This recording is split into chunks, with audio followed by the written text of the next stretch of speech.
আজি আকৌ আপোনালোকৰ লগত মই টিউটৰ ছাৰ বাইদেউসকলৰ বিষয়ে দুই এষাৰ শ্বেয়াৰ কৰিম যিহেতু আপোনালোকক মই প্ৰতিশ্ৰুতি প্ৰদান কৰিছিলোঁ অক্টোবৰ মাহৰ প্ৰত্যেকটো দিনতে মই টিউটৰ ছাৰ বাইদেউসকলৰ কাৰণে এটা ভিডিঅ' প্ৰস্তুত কৰি যাম বুলি আৰু টিউটৰ ছাৰ বাইদেউসকলৰ সমস্যাখিনি অসমৰ জনসাধাৰণ অসমৰ দল সংগঠন আৰু অসমৰ বুদ্ধিজীৱীসকলক দৃষ্টি আকৰ্ষণ কৰিব পৰাকৈ মই চেষ্টা কৰি যাম বুলি আপোনালোকক প্ৰতিশ্ৰুতি প্ৰদান কৰিছিলোঁ আৰু সেইমতে মই প্ৰত্যেক দিনাই অক্টোবৰ মাহৰ সেই দিনবিলাকত এটাকৈ ভিডিঅ' দি আহিছোঁ আৰু আজিও 15 অক্টোবৰ তাৰিখে আপোনালোকৰ লগত আকৌ এটা নতুনকৈ টিউটৰ ছাৰ বাইদেউসকলৰ ভিডিঅ' এটা প্ৰস্তুত কৰিছোঁ যিহেতু আপোনালোকৰ সমস্যাখিনি এবোৰেৰে জড়িত হৈ আছে আৰু সেই সমস্যাখিনি মাননীয় মুখ্যমন্ত্ৰীয়ে হওক বা শিক্ষামন্ত্ৰীয়ে হওক কেৱল সমস্যা সমাধানৰ প্ৰতিশ্ৰুতি প্ৰদান কৰাৰ কথা দিয়ে কিন্তু সেই কথাবিলাক কেৱল তেখেতসকলৰ মুখৰ ভাষণবিলাকত সীমাবদ্ধ হৈ আহিছে আৰু সেইবাবে টিউটৰ ছাৰ বাইদেউসকলৰ সমস্যাখিনিক লৈ তেখেতসকলে চিন্তিত হৈ পৰিছে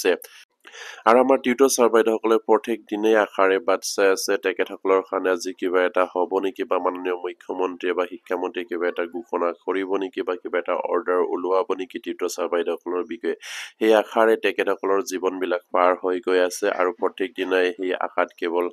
আশাতে সীমাবদ্ধ হৈ আছে আৰু সেইবাবে তেখেতসকলে বৰকৈ এতিয়া চিন্তাত পৰিবলগীয়া হৈছে আৰু মাননীয় মুখ্যমন্ত্ৰী শিক্ষামন্ত্ৰীক অনুৰোধ কৰাৰ উপৰিও তেখেতসকলে অসমৰ জনগণক অসমৰ বুদ্ধিজীৱী অসমৰ দল সংগঠনক কাঠৰ বাবে আহ্বান জনাইছে যে যাতে নেকি আমাৰ সমস্যাক লৈ তেখেতসকলে এষাৰ মাত মাতে যিহেতু সেই সমস্যা তেখেতসকলৰ এখন গাঁৱৰ পৰা এখন সমাজৰ পৰা সৃষ্টি হোৱা সমস্যা বুলি ক'ব পাৰি যিহেতু অসমৰ চুকে কোণে যিবিলাক আপোনাৰ এৰিয়াত বা যিবিলাক সমাজত বা যিবিলাক অঞ্চলত চৰকাৰী শিক্ষা অনুষ্ঠান নাছিলে সেই অঞ্চলবিলাকত তেখেতসকলে একোখনকৈ বেঞ্চাৰ শিক্ষা অনুষ্ঠান গঢ় দিছিলে ৰাইজৰ সহযোগত আৰু ৰাইজে সেই শিক্ষা অনুষ্ঠানবিলাকক গঢ় দি সেই শিক্ষক কৰ্মচাৰীসকলক তাত নিযুক্তি প্ৰদান কৰিছিলে আপোনালোকৰ সমস্যাখিনি নিশ্চয়কৈ এদিন চৰকাৰে সমাধান কৰিব আপোনালোকে সেইখন বিদ্যালয়ত কাম কৰক আৰু আমাৰ এই অঞ্চলৰ দুখীয়া ছাত্ৰ ছাত্ৰীসকলক আপোনালোকে পাঠদান কৰি তেখেতসকলৰ জীৱন পোহৰাই তোলক বুলি তেখেতসকলক তালৈ আমন্ত্ৰণ কৰি বা তেখেতসকলক তাত SMCৰ জৰিয়তে নিযুক্তি প্ৰদান কৰি তেখেতসকলক সেই বিদ্যালয়ৰ শিক্ষক হিচাপে নিযুক্তি প্ৰদান কৰিছিলে আৰু তেখেতসকলেও সেই আশাত সীমাবদ্ধ হৈ তেখেতসকলেও অসমৰ পৰম্পৰাগত তেখেতসকলে বিশ্বাস ৰাখি তেখেতসকলে সেই শিক্ষা অনুষ্ঠানত শিক্ষক ৰূপে জড়িত হৈ পৰে যিহেতু অসমৰ পৰম্পৰাগতভাৱে বা আগৰ পৰা চলি অহা নীতি নিয়ম মতে এখন শিক্ষা অনুষ্ঠান ৰাইজে গঢ় দিয়ে তাত যিসকল শিক্ষক কৰ্মচাৰী কামত নিয়োজিত হৈ আছে তেখেতসকলক চৰকাৰে এটা সময়ত সেইসকলক চৰকাৰী শিক্ষক হিচাপে নিযুক্তি প্ৰদান কৰে বা চৰকাৰী শিক্ষক হিচাপে স্বীকৃতি প্ৰদান কৰে আৰু তেখেতসকলৰ যিখিনি সমস্যা সেই সমস্যাখিনি সমাধান কৰি তেখেতসকলক পূৰ্ণ পৰ্যায়ৰ এজন চৰকাৰী শিক্ষক হিচাপলৈ আপগ্ৰেড কৰে সেই আশাত তেখেতসকলে আশাবাদী হৈ সেই শিক্ষা অনুষ্ঠানবিলাকত জড়িত হৈ পৰে কিন্তু আজি মাননীয় মুখ্যমন্ত্ৰীয়ে হওক বা শিক্ষামন্ত্ৰীয়ে হওক তেখেতসকলৰ সমস্যাখিনি শিক্ষকৰ পৰাও অৱনমিত কৰি টিউটৰ হিচাপে সজাই তেখেতসকলৰ সকলোবিলাক সমস্যা যেন আকৌ এবাৰ জাপি দিছে অসম চৰকাৰে সেয়ে তেখেতসকলে এতিয়া বিচাৰিছে অসমৰ জনসাধাৰণে অসমৰ দল সংগঠনে অসমৰ বুদ্ধিজীৱীসকলে তেখেতসকলৰ হৈ একাৰ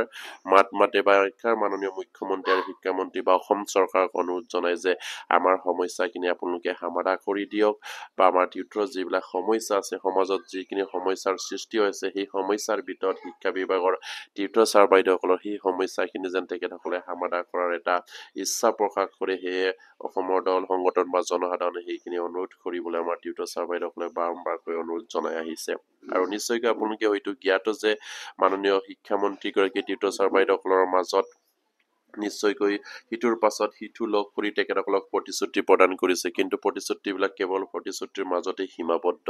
আৰু সেই সীমাবদ্ধৰ পৰা তেখেতসকলে কিদৰে উদ্ধাৰ হ'ব পাৰে সেয়া তেখেতসকলে চিন্তা কৰি আছে আৰু বৰ্তমান আমাৰ টিউটৰ ছাৰ বাইদেউসকলে কেন্দ্ৰীয় সমিতিক নিশ্চয়কৈ অনুৰোধ জনাই আহিছে যে তেখেতসকলে পৰৱৰ্তী পৰ্যায়ৰ কি সিদ্ধান্ত ল'ব সেইখিনি তেখেতসকলে অতি সোনকালে ছ'চিয়েল মিডিয়াৰ আগত প্ৰকাশ কৰিব লাগে আৰু মাননীয় শিক্ষামন্ত্ৰী আৰু মুখ্যমন্ত্ৰীয়ে যিহেতু 1 অক্টোবৰৰ পৰা দৰমহা বৃদ্ধিৰ কথাটো উপস্থাপন কৰিছিলে বা বা বিভিন্ন আপোনাৰ আপোনাৰ নিৰ্বাচনী প্ৰচাৰত বা ছচিয়েল মিডিয়াত প্ৰকাশ কৰিছিলে টিউটৰ ছাৰ বাইদেউসকলৰ 1 অক্টোবৰৰ পৰা দৰমহা বৃদ্ধি হ'ব আৰু আপোনালোকে সেই দৰমহা বৰ্ধিত হাৰত পাবলৈ সক্ষম হ'ব কিন্তু আজিলৈকে তেখেতসকলৰ সেই কেৱল ঘোষণাতে সীমাবদ্ধ হৈ আছে আৰু হিয়াকে লৈ হয়তো সাধাৰণ টিউটৰ ছাৰ বাইদেউসকলে আমাৰ কেন্দ্ৰীয় কমিটিক অনুৰোধ জনাইছে যে আপোনালোকে সংবাদ মেল যোগেদি মাননীয় মুখ্যমন্ত্ৰী আৰু শিক্ষামন্ত্ৰীয়ে যিবিলাক প্ৰতিশ্ৰুতি প্ৰদান কৰিছিলে তাৰ প্ৰত্যুত্তৰ প্ৰদান কৰক যেহেতু তেখেতসকলে সেইখিনি কথা দিছিলে যে 1 অক্টোবৰৰ পৰা দৰমহা বৃদ্ধি হ'ব বুলি কিন্তু আজিলৈকে বৃদ্ধি নোহোৱাত তেখেতসকলে চিন্তিত হৈ পৰিছে আৰু সেই কেন্দ্ৰীয় কমিটিক তেখেতসকলে অনুৰোধ জনাইছে যে সংবাদ মেল যোগেদি মাননীয় মুখ্যমন্ত্ৰী শিক্ষামন্ত্ৰীয়ে দিয়া প্ৰতিশ্ৰুতিক আপোনালোকে প্ৰত্যাহ্বান জনাওক তেখেতসকলৰ যিখিনি কথা দিছিলে সেই কথাখিনি কেতিয়া তেখেতসকলে ৰক্ষা কৰিব সেইখিনি তেখেতৰ পৰা উত্তৰ বিচাৰিবলৈ তেখেতসকলক সংবাদ মেল দিবলৈ বাৰম্বাৰকৈ অনুৰোধ জনাই আহিছে আৰু কেন্দ্ৰীয় কমিটিয়ে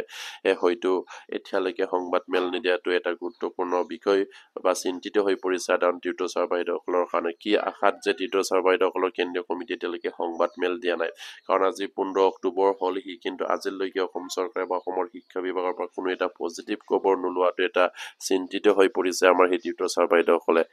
কাৰণ প্ৰতিটো সপ্তাহতে শিক্ষা বিভাগৰ সমস্যাক লৈ মাননীয় মুখ্যমন্ত্ৰী আৰু শিক্ষামন্ত্ৰীৰ বৈঠক বহিছে শিক্ষা বিভাগৰ লগত মাননীয় মুখ্যমন্ত্ৰী বা শিক্ষামন্ত্ৰী আলোচনাত মিলিত হৈছে কিন্তু কোনো এটা বৈঠকত আজিলৈকে টিউটৰ ছাৰ বাইদেউসকলৰ সমস্যাটো ঠাই নোপোৱাটো খুব এটা চিন্তনীয় হৈ বিষয় পৰিছে কিয় টিউটৰ ছাৰ বাইদেউসকলৰ সেই সমস্যাখিনি শিক্ষামন্ত্ৰীয়ে হওক বা মুখ্যমন্ত্ৰীয়ে হওক গুৰুত্ব প্ৰদান কৰা নাই কাৰণ সেই টিউটৰ ছাৰ বাইদেউসকলৰ সমস্যাখিনি শিক্ষা বিভাগৰ লগতে জড়িত হৈ আছে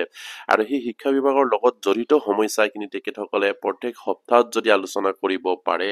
কিন্তু টিউটৰ ছাৰ বাইদেউসকলৰ সেই সমস্যাখিনি কিয় তেখেতসকলে আলোচনা কৰিব নোৱাৰে বা টিউটৰ ছাৰ বাইদেউসকলৰ সমস্যাখিনি কি দৰে কৰিলে সেই সমস্যাটো সমাধান হ'ব পাৰে সেয়া তেখেতসকলে কিয় আলোচনালৈ নানে আৰু সেইবাবে তেখেতসকলে বাৰম্বাৰকৈ অনুৰোধ জনাই আহিছে বা বাৰম্বাৰকৈ মাননীয় মুখ্যমন্ত্ৰী বা শিক্ষামন্ত্ৰী প্ৰতিশ্ৰুতি প্ৰদান কৰিলেও আমাৰ টিউটৰ ছাৰ বাইদেউসকলে আশা কৰিব পৰা নাই কিন্তু আশা নকৰিলেও থাকিব নোৱাৰে কাৰণ মাননীয় মুখ্যমন্ত্ৰী আৰু শিক্ষামন্ত্ৰীয়ে হৈছে সেই সমস্যাখিনি সমাধান আৰু মূল তেখেতসকলৰ হাততেই আছে কিন্তু তেখেতসকলেই যেন আমাৰ সেই সমস্যাখিনিক লৈ যদি আলোচনা নকৰে তেনেহ'লে সেই টিউটৰ ছাৰ বাইদেউসকলে কি কৰিব পাৰে আপোনালোকেও চিন্তা কৰক আৰু সেয়েহে মাননীয় মুখ্যমন্ত্ৰী শিক্ষামন্ত্ৰীক বাৰম্বাৰকৈ তেখেতসকলে অনুৰোধ জনাইছে আৰু আন্দোলন কৰিও তেখেতসকলৰ দৃষ্টি আকৰ্ষণ কৰিব বিচাৰিছে অনশন কৰিও দৃষ্টি আকৰ্ষণ কৰিব বিচাৰিছে সংবাদ মেল দিও দৃষ্টি আকৰ্ষণ কৰিব বিচৰা হৈছে কিন্তু কোনো এটা কাৰ্যসূচীয়ে যেন সফল ৰূপে ৰূপায়ণ কৰিব মানে তেখেতসকলৰ খানত বা তেখেতসকলৰ চকুত আমি দৃষ্টি আকৰ্ষণ কৰিব পৰা নাই আৰু সেইবাবে টিউটৰ ছাৰ বাইদেউসকলে ভাবিবলৈ বাধ্য হৈছে আন্দোলন কৰিলেও কোনো এটা কাম নহয় অনশন কৰিলেও যদি কোনো এটা কাম নহয় বা সংবাদ মেল দিও যদি তেখেতসকলক জনাব বিচাৰিলেওতো কাম নহয় তেনেহ'লে তেখেতসকলে কি ভাষাৰে মাননীয় মুখ্যমন্ত্ৰী আৰু শিক্ষামন্ত্ৰীক বুজাব আৰু সেয়ে তেখেতসকলে আজি নিৰুপায় হৈ পৰিছে আৰু সেয়ে তেখেতসকলে অসমৰ জনসাধাৰণ অসমৰ দল সংগঠন বুদ্ধিজীৱীসকলৰ পৰা সহায় বিচাৰিছে যাতে নেকি তেখেতসকলৰ আমাৰ টিউটৰ ছাৰ বাইদেউসকলৰ হৈ এখাৰ যদি মাত মাতে তেনেহ'লে নিশ্চয়কৈ আমাৰ টিউটৰ ছাৰ বাইদেউসকলৰ সমস্যাখিনি গুৰুত্ব প্ৰদান দিব আৰু গুৰুত্ব দিলে নিশ্চয়কৈ আলোচনাত আহিব আৰু আলোচনা আহিলে নিশ্চয়কৈ তাত সমাধানৰ পথ ওলাব আৰু সেয়ে তেখেতসকলে বিচাৰিছে কাৰণ কোনো এটা সমস্যা হৈ থাকিলে সেই সমস্যাৰ বিষয়ে যদি আলোচনা হয় তেতিয়াহ'লে এই সমস্যাটোৰ এটা পথ ওলায় আৰু সেই সমস্যাটোৰ পথ যেতিয়া ওলাব তেতিয়া তাত লাগি থকা মানুহবিলাক উদ্ধাৰ হ'ব তাত লাগি থকা যিসকল কৰ্মচাৰী আছে তেখেতসকলৰ সমস্যা নাইকিয়া হ'ব আৰু সেয়েহে মাননীয় শিক্ষামন্ত্ৰী মুখ্যমন্ত্ৰীয়ে আজিলৈকে কৰা নাই বা আলোচনাত বহা নাই আৰু কি কাৰণে বহা নাই সেইখিনিও তেখেতসকলে এইটো জানিব পৰা নাই আৰু সেইবাবে বাৰম্বাৰকৈ তেখেতসকলে অনুৰোধ জনাইছে অসমৰ দল সংগঠন আৰু বুদ্ধিজীৱী আৰু যিসকল আপোনাৰ অসমৰ জনসাধাৰণ সচেতন জনসাধাৰণ আছে তেখেতসকলক অনুৰোধ জনাইছে আপোনালোকে ছচিয়েল মিডিয়াৰ আগত এখাৰ মাত মাতক টিউটৰ ছাৰ বাইদেউসকলৰ হৈ কাৰণ সেই টিউটৰ ছাৰ বাইদেউসকল আপোনালোকৰ লগৰে একোজন ব্যক্তি কাৰণ তেখেতসকলেও তেখেতসকলৰ সম্পূৰ্ণ জীৱন সেই ভেঞ্চাৰ শিক্ষা অনুষ্ঠানতেই কটাইছে কাৰণ তেখেতসকলৰ 25-20 বছৰ বিনা বেতনেৰে শিক্ষকতা কৰি হাজাৰ হাজাৰ ছাত্ৰ ছাত্ৰীসকলক তেখেতসকলে বিনামূলীয়াকৈ পাঠদান কৰি অহাৰ পাছত তেখেতসকলে আশাবাদী হৈ সেইখিনি কৰ্মত নিয়োজিত হৈ আছিলে এদিন অসম চৰকাৰে সেই শিক্ষক কৰ্মচাৰীসকলৰ পদ প্ৰাধিকৰণ কৰিব আৰু তেখেতসকলৰ সকলো সমস্যা দূৰ হ'ব আৰু তেখেতসকলে সেই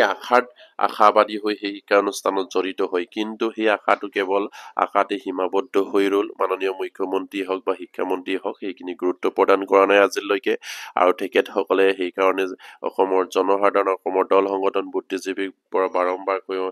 তেখেতসকলৰ এষাৰ মাত মাতিবলৈ অনুৰোধ জনাই আহিছে। আৰু নিশ্চয়কৈ শেহতীয়াকৈ হয়তো আমাৰ টিউটৰ বাইদেউসকলে গম পাইছে যিবিলাক বৰ্তমান সমস্যা হৈ আছে, সেই সমস্যা যদি সেইদৰে জটিলৰ পৰা জটিলতালৈ যদি গৈ থাকে, তেনেহলে আমাৰ সমস্যাটো যেন কেৱল সমস্যা বাগি থাকিব আৰু কেতিয়াও সমাধান নহয়। আৰু সেইবাবে মাননীয় মুখ্যমন্ত্ৰী আৰু শিক্ষামন্ত্ৰীকো তেখেতসকলে বাৰম্বাৰকৈ অনুৰোধ জনাই আহিছে 2018 চনৰ যিখিনি ভাৰ্তিকীকৰণ আইন, সেই আইনখন সংশোধনী কৰি টিউটৰৰ সমস্যাটো সমাধান কৰক। কেৱল মাননীয় মুখ্যমন্ত্ৰী শিক্ষামন্ত্ৰীকে তেখেতসকলে অনুৰোধ কৰা নাই, কেবিনেটত জড়িত সকলো কেবিনেট মন্ত্ৰী বিষয়াসকলকে তেখেতসকলে অনুৰোধ কৰিছে, লগ কৰিছে বা স্মাৰকপত্ৰ প্ৰদান কৰি আহিছে, বা অসমৰ 126টা সমষ্টিৰ 126জন বিধায়কক তেখেতসকলে স্মাৰকপত্ৰ প্ৰদান কৰিছে আমাৰ সমস্যাখিনি এই বিধানসভাৰ অধিৱেশনত উপস্থাপন কৰিবলৈ। কিন্তু প্ৰত্যেকবাৰতে কোনো এজন বিধায়ক উপস্থাপন কৰা তেখেতসকলে দেখি নাপায়। কিন্তু ইমানখিনি তেখেতসকলে আবেদন নিবেদন কৰাৰ পাছতো, নিজৰ সমষ্টিৰ বিধায়কক সেইখিনি উপস্থাপন কৰিবলৈ অনুৰোধ জনোৱাৰ পাছতো তেখেতসকলে যেন সেইখিনি বিধানসভা অধিৱেশনত কি কাৰণে উপস্থাপন নকৰে, সেয়াও এটা ৰহস্য। কাৰণ টিউটৰৰ সমস্যাটো তেখেতসকলে চিন্তা কৰা ভবা নাই নেকি এইখিনি অসমৰ সমস্যা বা অসমৰ শিক্ষা বিভাগৰ এটা সমস্যা হৈ আছে। সেইদৰে যদি শিক্ষা বিভাগত সমস্যা হৈ থাকে, তেনেহলে সেই শিক্ষক কৰ্মচাৰীসকলে মুক্ত মনেৰে কেনেকৈ ছাত্ৰ ছাত্ৰীসকলক পাঠদান দিব পাৰিব? কাৰণ একোখন বিদ্যালয়ত বিভিন্ন ধৰণৰ শিক্ষক নিয়োজিত হৈ থাকিলে শিক্ষকৰ সেই বিদ্যালয়ৰ সমস্যা বা সেই শিক্ষা বিভাগৰ সমস্যা কেতিয়াও সমাধান নহয়। কাৰণ একোখন বিদ্যালয়ত এতিয়া কন্টেক্সুৱেল শিক্ষক আছে, টিউটৰ শিক্ষক আছে, ৰেগুলাৰ শিক্ষক আছে, এনেধৰণৰ খাইট্ৰিয়া থকা শিক্ষকবিলাকে কি ধৰণে এঠাত নিজৰ মন মগজু মুক্তভাৱে সমৰ্পণ কৰি তেখেতসকলে পাঠদান কৰিব পাৰিব? নিশ্চয়কৈ তাৰ ৰেগুলাৰ শিক্ষক কৰ্মচাৰীসকলে পাঠদান কৰিব পাৰিব, কাৰণ তেখেতসকলৰ সকলো চৰকাৰী সা সুবিধা দিছে। তেখেতসকলে যিমানবিলাক সা সুবিধা চৰকাৰ পাব লাগে সেইখিনি পাইছে, কিন্তু সেই কন্টেক্সুৱেল শিক্ষকসকলে পোৱা নাই বা সেই টিউটৰ ছাৰ বাইদেউসকলে পোৱা নাই। বিশেষকৈ টিউটৰ ছাৰ বাইদেউসকলেতো সকলো ফালৰ পৰা চৰকাৰী সা সুবিধাৰ পৰা বঞ্চিত হৈ আছে। তেনেহলে সেই বিদ্যালয়ত সেই টিউটৰ ছাৰ বাইদেউসকলে কি যুক্তিত মুক্ত মনেৰে তেখেতসকলে পাঠদান কৰিব পৰা মন মগজু থাকিব? সেয়া চিন্তা কৰিব লাগে অসমৰ শিক্ষা বিভাগ, অসমৰ মুখ্যমন্ত্ৰী আৰু শিক্ষামন্ত্ৰী আৰু অসমৰ শিক্ষা বিভাগৰ উচ্চ পদস্থ বিষয়াসকলে। আৰু উচ্চ পদস্থ বিষয়াসকলেও মাননীয় মুখ্যমন্ত্ৰী আৰু শিক্ষামন্ত্ৰীক তেখেতসকলে ক'ব পাৰে, সেই শিক্ষা বিভাগৰ লগত যিখিনি সমস্যা জড়িত হৈ আছে, টিউটৰৰ সমস্যা আটাইতকৈ ডাঙৰ সমস্যা, সেই সমস্যাখিনি আপোনালোকে সমাধান কৰি দিয়ক, বা সেই সমস্যাখিনি শিক্ষা বিভাগৰ পৰা নাইকিয়া কৰো। কিদৰে সেইখিনি সমস্যা সমাধান কৰে, টিউটৰ শব্দটো তাই শিক্ষকলৈ তেখেতসকলক আনিব পাৰে, সেইখিনি চেষ্টা কৰিব লাগিছিলে। কিন্তু আজিলৈকে কোনো এজন শিক্ষা বিষয়াই সেইখিনি কৰা দেখিবলৈ পোৱা নগল, বা মাননীয় মুখ্যমন্ত্ৰী বা শিক্ষামন্ত্ৰী এইখিনি বিবেচনালৈ অনাৰ কোনো আমি দেখিবলৈ পোৱা নাই। আৰু সেইবাবে বিশেষকৈ টিউটৰ ছাৰ বাইদেউসকলৰ প্ৰত্যেক দিনেই তেখেতসকলৰ এদিন দুদিনকৈ চিন্তাবিলাক আগুৱাই গৈ আছে, আৰু সেইদৰে যেন তেখেতসকলে অৱসৰ পথলৈ গতি কৰি আছে সেই তেখেতসকলে অনুমান কৰিছে। কাৰণ এদিন দুদিন নহয়, হাজাৰ হাজাৰ টিউটৰ ছাৰ বাইদেউসকলে এতিয়া অৱসৰৰ সময় সমাগত। তেখেতসকলৰ জীৱন যিখিনি শেষৰ সময়টোত তেখেতসকলে যিদৰে আপোনাৰ জীৱন কটাম বুলি ভাবিছিলে, সেইমতে কিন্তু অসম চৰকাৰে তেখেতসকলক জীৱনখিনি কটাব নিদিলে। কাৰণ তেখেতসকলে ভাবিছিলে বৰ্তমান তেখেতসকলৰ যিখিনি বয়স আছে, সেই বয়সতো তেখেতসকলক যদি চৰকাৰে প্ৰাধিকৰণ কৰাৰ নামত যদি টিউটৰ সজায়, পেঞ্চনৰ নামত কোনো এটকা নাপায়, গ্ৰেজুৱেটিৰ নামত কোনো এটকা নাপায়, অৱসৰ গ্ৰহণ কৰাৰ পাছত তেখেতসকলে খালী হাতেৰে যদি ঘৰতে আকৌ বহি থাকিবলগীয়া হয়গে, তেনেহলে এইজন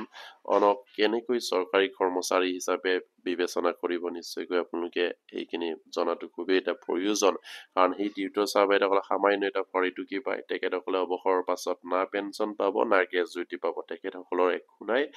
আৰু তেখেতসকলে যিটো বিচাৰি সেই চৰকাৰী কৰ্মচাৰী হিচাপে তেখেতসকলে পদ প্ৰাধিকৰণ কৰাৰ আশাৰে আশাবদ্ধ হৈ আছিল। কাৰণ সকলোৱে বিচাৰে নিজৰ পেঞ্চনৰ সময়ত বা নিজৰ যিখিনি আপোনাৰ অৱসৰৰ পাছত তেখেতসকলে চৰকাৰীভাৱে তেখেতসকলৰ যিখিনি আপোনাৰ সমস্যা বা যিখিনি পেঞ্চন ব্যৱস্থাটো সুৰক্ষিত হ'ব লাগে বুলি, কিন্তু অৱসৰৰ পাছতো তেখেতসকলৰ কোনো পেঞ্চন নাই, কোনো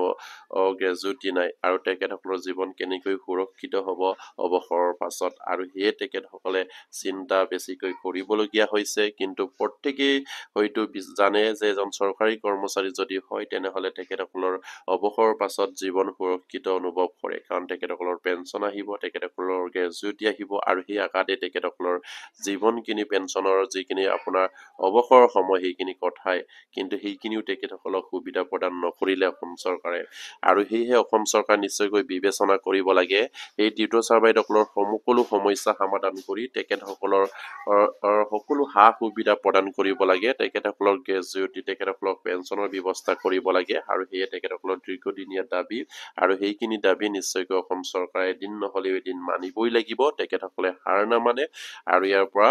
নিশ্চয়কৈ তেখেতসকলে বাৰম্বাৰকৈ অনুৰোধ জনাইছে অসমৰ জনগণ, অসমৰ দল সংগঠন, অসমৰ বুদ্ধিজীৱীসকলক, আপোনালোকে যাতে নেকি টিউটৰ ছাৰ বাইদেউসকলৰ হয় এষাৰ মাত মাতে সেয়ে কামনা কৰিছো, কাৰণ তেখেতসকলৰ জীৱনৰ অৱসৰৰ পাছৰ কথা চিন্তা কৰি আপোনালোকে এবাৰ মাত মাতক। তেখেতসকলক সম্পূৰ্ণ পৰ্যায়ৰ শিক্ষকসকলে আপগ্ৰেড কৰক, আৰু চৰকাৰী সকলো সা সুবিধা প্ৰদান কৰি তেখেতসকলৰ যিখিনি অৱসৰ সময় সেইখিনি সুৰক্ষিত কৰিব বুলি অসমৰ মাননীয় মুখ্যমন্ত্ৰী আৰু শিক্ষামন্ত্ৰীলৈ অনুৰোধ থাকিল। আৰু আজিৰ ভিডিঅ'টি ইমানতে শেষ কৰিলো, আৰু প্ৰতিগৰাকী টিউটৰলৈ যাতে নেকি ভিডিঅ'বিলাক শ্বেয়াৰ কৰে, অসমৰ জনসাধাৰণৰ যাতে নেকি দৃষ্টি আকৰ্ষণ কৰিব পাৰে, আৰু অসমৰ দল সংগঠন বুদ্ধিজীৱীসকলক সেয়ে মই চেষ্টা কৰি আহিছো। আপোনালোকৰ নিশ্চয়কৈ তাত সমৰ্থন লাগিব, আপোনালোকৰ ছাপোৰ্ট লাগিব, আৰু সেয়ে আশা কৰিলো। নমস্কাৰ, জয় আই অসম।